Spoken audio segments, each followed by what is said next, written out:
2025 SLST 9-10 life science 80-র মধ্যে কত cut off হতে পারে, সম্ভাব্য কাট অফটা আমি তোমাদের সামনে শেয়ার করছি ডিটেলসে, ক্যাটেগরি ভিত্তিক।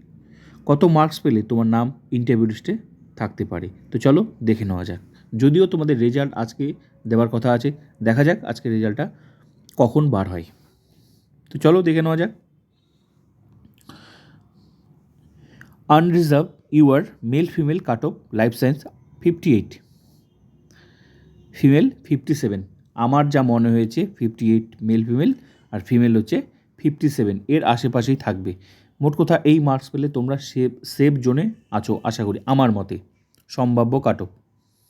নেক্সট এসসি মেল ফিমেল 51, আমার মতে সম্ভাব্য কাট অফ হবে।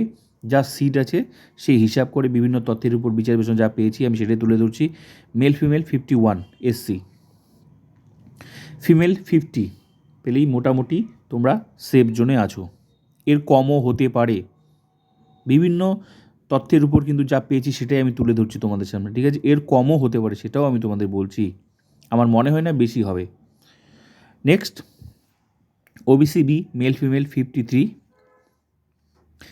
Female 52, OBC A male female 53, female 52।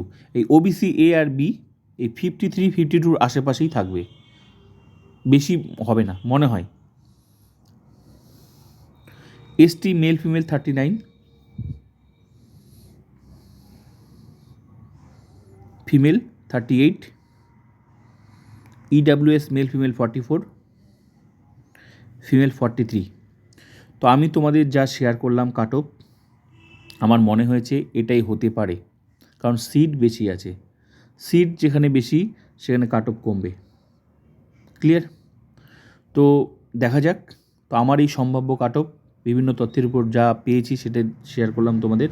যদি ভালো লাগে অবশ্যই কমেন্ট করে বলতে পারো, আর যদি মনে হয় যে না এটা হবে না, এর থেকেও বেশি হবে, সেটাও বলতে পারো। তো আমি যা পেয়েছি তোমাদের সেটাই শেয়ার করলাম। তো এটা হতে পারে কি না তোমরা সেটাও কমেন্ট করে বলতে পারো।